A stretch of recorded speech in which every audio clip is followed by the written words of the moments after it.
안녕하세요. 김성길 목사와 함께하는 GTS 말씀 묵상 시간입니다. 오늘은 8번째 주간의 6째 날 묵상이 되겠습니다. 오늘 묵상의 주제는 배우고 응용하기입니다. 부제로는 장점 찾기와 비전 만들기, 그리고 영향력 미치기가 되겠습니다. 우리 믿는 사람들은 어디에 머물고 있든 그 자리에 영향력을 끼칠 수 있는, 좋은 영향력을 미칠 수 있는 수금이고 빛이 되어져야 할 것입니다. 우리가 배우고 응용을 잘하면 좋은 영향력을 미칠 수가 있습니다. 자, 오늘도 우리가 그림 분석부터 정리를 하겠는데요. 오늘 그림은 특별한 그림이 들어 있습니다. 제가 해마다 이 그림 잊어버리지 않게끔 여기다가 꼭 올려놓고 있는데요. 우리나라가 6.25 전쟁으로 그야말로 순식간에 이 대구 마지막 상황까지 밀려 내려갔을 때 이렇게 유엔의 많은 사람들이 와서 우리나라를 도왔습니다. 참 기적입니다. 이게 기적이에요. 사실 1945년에 유엔이 설립이 됐습니다. 1945년도에 10월 24일 날 51개의 나라가 모여서 유엔이 설립이 됐는데, 전쟁이 일어난 1950년 그 해에는 유엔 회원국이 60개 회원국이 되었습니다. 그런데 이 전쟁이 일어났을 때 이 참전한 나라의 숫자가 총 63개의 나라예요. 병력을 보낸 나라가, 직접 군인 보내서 싸운 나라가 16개 나라, 그리고 이 물자 지원을 한 나라가 39개 나라, 의료 지원을 한 나라가 5개, 또 지원하겠다고 의사표현을 했던 나라가 3개국, 이렇게 해서 총 63개국입니다. 그러니까 공산주의 국가들 빼놓고는 거의 다 민주주의 국가들이 함께 한 거죠. 유엔 설립 이후에 이런 일은 전무후무한 일이었습니다. 참 놀라운 일이고 하나님의 은혜죠. 그래서 이 나라가 지켜지게 된 겁니다. 우리가 이거 잊지 말아야 되거든요. 자, 오늘은 바로 이 지도, 각 나라의 국기들을 여기 올려놨고요. 또 뒷페이지로 넘어가시면 그 참전했던 16개의 나라들이 몇 명이 참전했고 또 몇 명이 사망을 했고 또 부상을 했는지 이런 내용들을 쭉 올려놨습니다. 그리고 또 의료 지원해준 나라들을 여기에 쭉 올려놨습니다. 우리가 참 이 나라들을 위해서 우리가 늘 기도해주고 또 도와주고 이제는 우리가 갚아야 되는 그런 시기가 된 거거든요. 참 너무너무 감사한 나라들이에요. 자, 그래서 1번 우선 제목 정하고 스토리텔링을 해보겠습니다. 우선 저는 제목을 고마운 나라들 이렇게 적었어요. 고마운 나라들. 고마운 나라들. 사실 지금 우크라이나 전쟁이 이 소련, 옛날에는 우리나라를 이 침략하게 만들었던 이 소련이, 러시아가 이제는 우크라이나를 저렇게 침략해가지고 모든 걸 다 파괴시켜가고 저러고 있습니다. 여러 가지 국제역학 관계 때문에 우리나라에서도 이 병력을 보내지는 못하지만은, 그러나 이제 이렇게 다양하게 또 그 이외적인 것들은 또 지원을 하고 있는 것으로 알고 있습니다. 이 참 공산당들, 공산주의자들은 이게 참 믿을 게 못 됩니다, 이게. 그래서 우리가 참 이 고마운 나라들, 그리고 의미를 몇 가지 적어봤는데요. 우선 하나님의 은혜, 그리고 참전국들의 도움의 은혜. 이 나라들의 도움이 없이 우리나라가 존재할 수 없었을 거예요. 그렇지 않았으면 금방 아주 그냥 이렇게 밑에까지 다 끝나버리고 말았을 겁니다. 지금도 사실 우크라이나가 버틸 수 있는 것은 이제 미국을 비롯해서 많은 나라들의 무기 지원, 직접 병력은 참전 안 하지만은 무기 지원, 또 여러 가지 다양한 배후에서의 그런 지원들, 이런 것 때문에 지금 버티고 있는 것이죠. 참 하나님께서 지금 이 러시아 저렇게 가면 안 되는데 말이죠. 자, 분석입니다. 보이는 것, 보이지 않는 것 찾기예요. 여기서 보이는 것은 이제 병력 지원 16개 나라의 국기들, 의료 지원 5개 나라, 물자 지원 39개 나라, 의사표현 3개 나라의 지도들이 국기가 여기에 이렇게 있습니다. 자, 보이지 않는 부분에는 우선 제일 먼저 하나님의 통치하심을 우리가 이야기할 수 있죠. 이 나라들이 참전할 수 있도록 움직이었던 분이 바로 하나님이시니까요. 그리고 이들이 참전했던 가장 중요한 명분, 그것은 바로 민주주의를 지키기 위한 것이었어요. 이 공산주의를 그때 한참 중국이 공산화되고 이런 과정들을 거치면서 이 세계가 공산주의와 민주주의의 대립이 아주 강하게 일어날 때였죠. 그래서 세계 민주주의 국가들이 바로 이 공산주의 이거를 막아야 된다 해가지고 이 땅을 그런 자기들의 나라를 지키는 마음으로 왔던 거죠.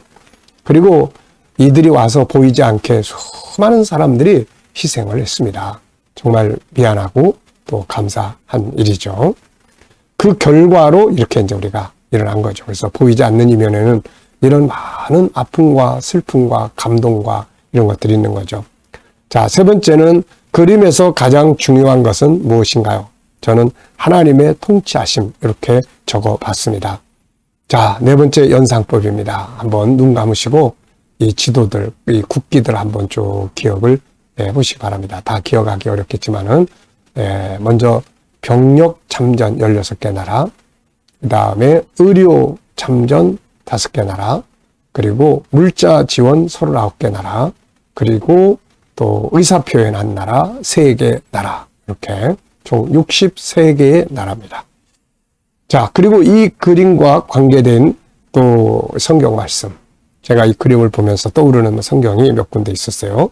하나는 학개서 2장 6절, 만국을 진동시키시는 하나님. 정말 하나님께서 이때 만국을 진동시켜 주신 거죠.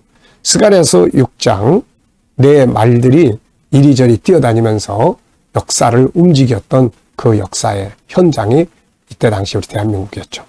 다니엘서 7장, 바벨론의 포로로 잡혀갔던 다니엘이 바벨론에 가서 깨달은 게 뭐냐면, 세상을 통치하시는 이는 하나님이시구나.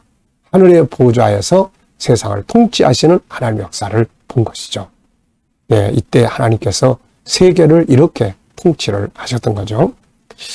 자, 그리고 이제 저는 저와의 관계된 내용을 생각을 해보면은 전쟁 이후 태어난 세대죠. 우리나라에서 6.25 전쟁이 1950년에 일어났고 53년 7월에 휴전이 됩니다. 제가 55년생이니까요. 그래서 바로 그 다음 해에 제가 태어나게 된 것이죠. 자, 그래서 전쟁 이후에 그 가난했던 시절, 오늘 아침에도 우리 집사람하고 아침을 먹으면서 옛날 이야기를 좀 했습니다. 모든 게 풍성해서 너무 감사하다. 정말 모든 게 풍성해서 너무 감사하다. 그러다 보니까 어린 시절에 그 먹을 것이 없어가지고 고생하고, 제가 내장산 깊은 산 속에서 어린 시절을 살았어요.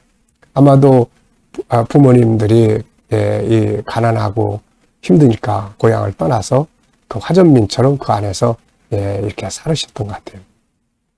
그래가지고 그야말로 소나무, 그 새로 나오는 나무 이렇게 잘라가지고 껍데기, 그 밖에 껍데기 벗겨놓고 안에 있는 거 벗겨서 먹었던 기억.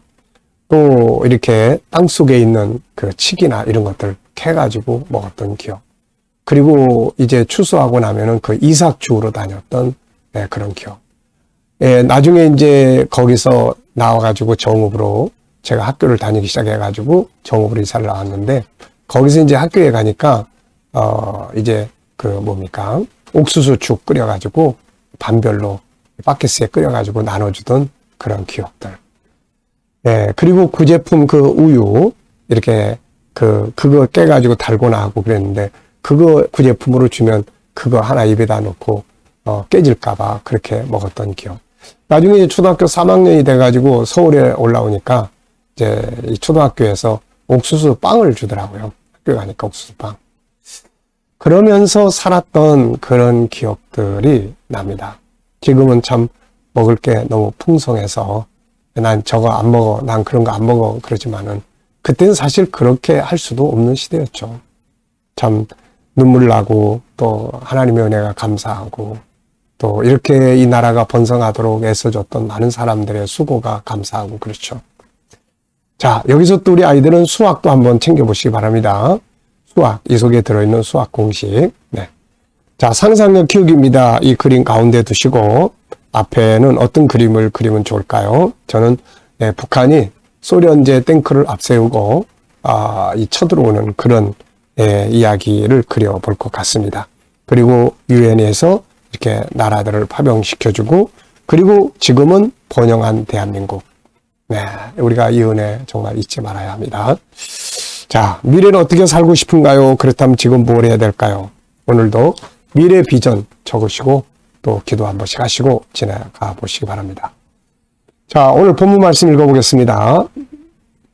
사무엘상 7장 10절로 14절입니다. 사무엘이 번제를 드릴 때 블레셋 사람이 이스라엘과 싸우려고 가까이 오매 그날에 여호와께서 블레셋 사람에게 큰 우레를 발하여 그들을 어지럽게 하시니 그들이 이스라엘 앞에 패한지라. 이스라엘 사람들이 미스바에서 나가서 블레셋 사람들을 추격하여 백갈 아래에 이르기까지 쳤더라. 사무엘이 돌을 취하여 미스바와 센 사이에 세워 이르되 여호와께서 여기까지 우리를 도우셨다 하고 그 이름을 에벤 에셀이라 하니라. 이에 블레셋 사람들이 굴복하여 다시는 이스라엘 지역 안에 들어오지 못하였으며 여호와의 손이 사무엘이 사는 날 동안에 블레셋 사람을 막으심에 블레셋 사람들이 이스라엘에게서 빼앗겼던 성읍이 에그론부터 가드까지 이스라엘에게 회복되니 이스라엘이 그 사방 지역을 블레셋 사람들의 손에서 도로 찾았고 또 이스라엘과 아모리 사람 사이에 평화가 있었더라. 아멘. 자, 어제 감사한 일들 또 적어 보시고요. 오늘 또 감사한 일들 쭉 적어 보시기 바랍니다. 그리고 미래에 또 감사할 일들 쭉 적어 보시기 바랍니다. 자, 감사는 마음의 평안을 가져오고 감사는 우리의 환경의 변화를 가져옵니다. 그리고 감사는 또 하나님의 역사를 만드는 도구가 되는 거죠. 그래서 감사가 넘쳐야 합니다. 자, 미래에 대한 감사도 적어보시고요. 자, 1번입니다. 6.25 전쟁에서 얻어야 할 교훈이 있다면 무엇인가요? 자, 저는 3가지를 적었습니다. 6.25 전쟁을 생각하면 잊지 말아야 될 것이 3가지가 있어요. 첫째는 하나님의 은혜. 하나님의 은혜가 그 전쟁의 역사들을 조금만 이렇게 들여다보면은, 지금도 서울에 바로 내려와가지고 이 사람들이 서울에서 3일 동안이나 머문 이유를 학자들은 이유가 뭔지에 대해서 굉장히 궁금하게 여깁니다. 나름대로 이유가 있겠지만은 하나님 묶어놓으신 거죠. 그래서 사실 이 시간을 통해서 이제 후퇴한 우리 군인들이 다시 이렇게 모여지게 되고 또 이렇게 메가다가 이 전선을 시찰하면서 또 이 유엔들이 참석할 수 있는 시간을 벌고 이게 만약에 그때 바로 이 한강에 그걸 자기들이 뭐 부교를 만들지 뭘 해가지고 바로 진격해서 밀고 내려갔으면은 끝장나버린 거죠. 이게 그러니까 뭐 이런 상황들 속에서 이제 그 순간순간 여기저기에서 희생한 군인들도 많았지만은 하나님의 섭리 묶어두시고 또 이런 역사들이 곳곳에서 일어났던 것들을 우리가 이렇게 볼 수가 있습니다. 그래서 하나님의 은혜의 섭리가 우리를 이 전쟁에 지켜준 거죠. 그리고 이제 또 하나는 공산주의는 절대 믿으면 안 된다. 공산주의는 절대 믿으면 안 됩니다. 네, 저는 공산주의 이론도 많이 읽어봤고요. 또 이 청구운동을 하다 보면은 인간들이 꿈꾸는 그런 어떤 유토피아의 역사를 연구를 하게 됩니다. 그래서 세계의 수많은 그런 어떤 정치체계, 사상 이런 것들을 연구하고 읽어보면서 결국 마지막으로 인류에게 유토피아를 약속하고 만들어진 것이 하나는 공산주의고 하나는 민주주의예요. 그런데 이 공산주의는 일단은 하나님을 부정합니다. 그래서 무신론이죠. 뭐 종교 인정, 그건 다 사람을 속이는 이야기일 뿐이에요. 그래서 일단 공산주의는 하나님이 없다. 인본주의의 대표적인 정신입니다. 그리고 뭐 모든 사람이 공산이라는 말, 이 커뮤니즘이라는 말은 공유하는 거예요. 모든 사람이 다. 근데 모든 사람이 다 평등합니까? 제가 러시아가 이 공산주의 소련이 붕괴되면서 러시아에 가서 보면서 공산주의에 얼마나 거짓말인지 정말 잘 보고 왔죠. 왜냐하면 당 간부나 이런 사람들은 100평짜리 아파트 살아요. 근데 일반 서민들은 뭐 두세 평, 서너 평짜리. 네. 이게 무슨 커뮤니즘이고 이게 무슨 공유고 공평이고 평등이고 그렇습니까? 네. 지금도 북한 보세요. 네. 이 북한이 완전히 김정은의 그런 왕국 아닙니까? 평양에 있는 그 상류층 사람들만이. 나머지는 다 인간 취급이 안 돼요, 이게. 네. 그리고 그렇기 때문에 그들이 말하는 건 다 이 거짓말이에요. 그 절대 믿으면 안 됩니다. 우리나라에도 이 어설프게 사회주의 하면서 그럴듯한 이념적인 이야기들 많이 하는데요. 자기들 내면에 들어가 보면은 다 자본주의, 민주주의, 자본주의의 어떤 가치 가지고 다 그러고 살아요. 공평하게 자기들 자식들 일반 학교에 공평하게 다 보내서 그렇게 교육받게 하나요? 아니에요. 다 그들일수록 더 유학 보내고 더 상류층에 어떤 흉내 내려고 그러고 다 그러고 살지 않습니까? 네. 그러니까 이게 사회주의의 그 이면이에요, 이게. 그러니까 이거 절대로 우리가 공산주의 경계하고 힘을 또 준비를 해야 돼요. 6.25 전쟁 때 이 남한은 정말 아무것도 준비된 힘이 없었습니다. 그런 상황에서 뭐 이제 미군도 싹 빠져나가고 이러니까 완전히 빈탕이었죠. 이런 상황에서 이제 이 김일성이가 이 완전히 그냥 이 러시아를 등에, 이 소련을 등에 업고서는 밀고 내려온 거죠. 그러니까 지금은 우리나라가 이제 핵 빼놓고는 오히려 전력적 면에서는 북한을 압도할 수 있기 때문에 이게 힘이 중요한 거예요, 힘이. 네. 그래서 이 세 가지, 하나님의 은혜, 공산주의 경계, 힘을 준비해야 된다. 우리 아이들에게도 공산주의가 뭔지 바르게 가르쳐야 돼요, 이거. 예. 근데 수많은 이념으로 문제된 사람들이 학교에 들어가서 아이들에게 오히려 공산주의가 찬양 공산주의의 이론이나 이런 비스무리한 것들이 이야기되고 그러면 이거 참 안 됩니다. 이거 절대 안 돼요. 이거 공산주의는 안 돼요. 이거 다 망합니다. 결국 공산주의 이론은요 망할 수밖에 없어요. 경제적으로도. 왜냐하면은 쉽게 말하면 네 것도 없고 내 것도 없어요. 다 배급이 원칙이에요. 이게 다. 그러니까 누가 열심히 일을 합니까? 발전 안 해요. 이거. 그래서 무너지는 거예요. 70년 만에 공산주의 실험이 다 실패로 무너졌는데 지금은 북한이나 이런 데 다 공산주의도 아니에요. 이거는 다 독재, 완전히 왕국 체제죠. 이거. 네. 그러니까 이런 부분들을 젊은 사람들이 좀 바르게 이해를 할 수 있어요. 이론을 보면은요 기가 막힙니다. 이론을 보면. 네. 자, 두 번째는 본문에서 가장 감동적인 내용이나 기억해야 될 내용은 뭔가요? 저는 이 본문을 보면서 승리의 원리를 보게 돼요. 승리의 원리. 사람이 지난날이나 오늘날이나 이 전쟁, 블레셋의 전쟁을 계속 쳐들어오니까 이스라엘이 계속 패배하다가 지금 사무엘 시대에 승리를 하게 되는 거거든요. 그래서 이 승리의 원리가 이 속에 담겨져 있는데요. 이게 10절에 사무엘이 번제를 드릴 때 이 말은 하나님께 돌아왔다는 말이고 이스라엘 백성이 하나님과 하나 됐다는 말이에요. 그리고 나니까 하나님이 역사를 하시고 블레셋이 쳐들어왔을 때 그냥 큰 우레를 바라고 어지럽게 하시고 그러다 보니까 전쟁에서 패배하게 되는 거죠. 그리고 나서 잃어버렸던 것들 성읍을 다시 다 찾고 회복되고 이제 함부로 쳐들어오지 못하니까 평화가 이루어지게 됐던 거죠. 네. 자, 본문에서 또 이제 나의 삶의 어느 영역에 적용할 수 있는 내용이 있다면 뭔가요? 네, 모든 영역에서 저는 이런 생각이 들어요. 무엇이든지 먼저 영성이 강화될 수 있도록 해야 된다. 이게 제일 중요합니다. 제일 중요해요. 영성 강화. 하나님 아버지하고 하나 되는 거. 뭐를 해도 그러면 승리하게 돼. 이번 주간에 나의 삶의 현장에서 배운 것이나 혹은 배운 걸 응용한 것이 있다면 뭔가요? 자, 우리 7가지 주제 GTS 중에서 사용한 것이 뭐가 있나요? 7가지 주제. 뭐 중요한 것 찾기를 해보셨나요? 숨겨진 비밀 찾기를 해보셨나요? 하나님의 관점으로 생각하는 걸 좀 해보셨나요? 꼭 해보세요. 이게 아주 좋은 프로그램입니다.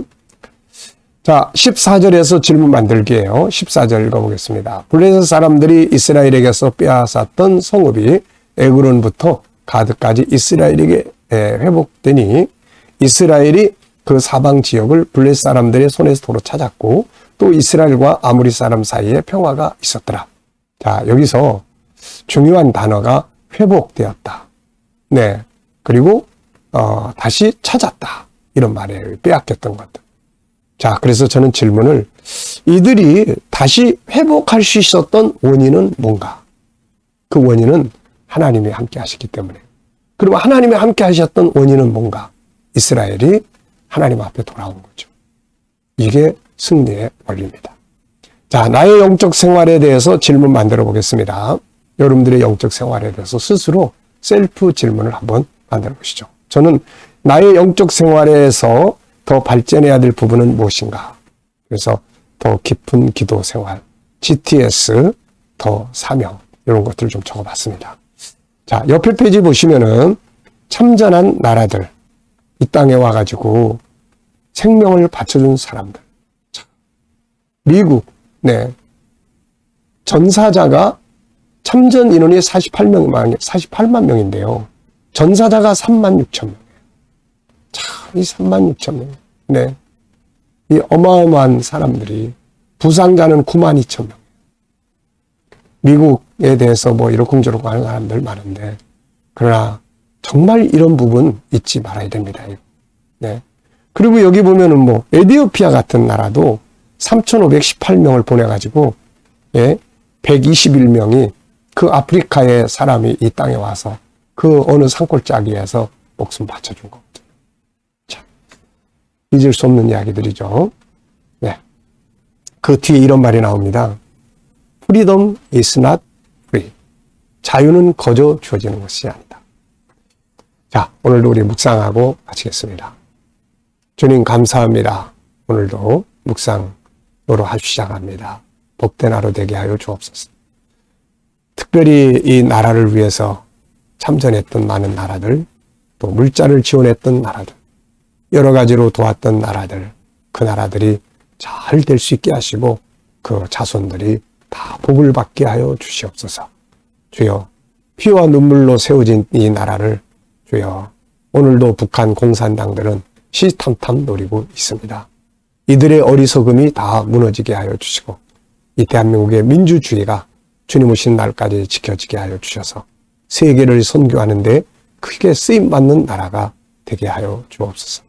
오늘도 주님, 우리 성도들, 저희들의 직장과 사업장 복되게 하시고 또 우리 자녀들, 친척들, 동료들, 믿지 않는 자들 돌아와 구원받게 하여 주시며 치료받는 모든 성도들 오늘도 치유가 또 능력 있게 이루어지게 하여 주시고 이 나라와 민족 지켜주시며 거룩한 땅, 선교의 땅 되게 하시고 지도자들에게 지혜 주셔서 나라를 바르게 건강하게 발전하는 나라로 인도하게 하여 주옵소서. 오늘도 세계 곳곳에 있는 선교사님들과 저들의 사역 가운데 은혜 베풀어 주시고 특별히 참전했던 수많은 나라들이 복되게 하시고 주여 다 구원받는 나라가 되게 하여 주옵소서. 아버지, 오늘도 우크라이나 전쟁도 속히 끝나서 그 땅에 더 많은 희생들이 일어나지 않게 하여 주옵소서. 오늘도 주신 영감을 가지고 복된 하루 될 수 있게 하여 주시옵소서. 주여 감사합니다. 예수님의 이름으로 기도하옵나이다. 아멘.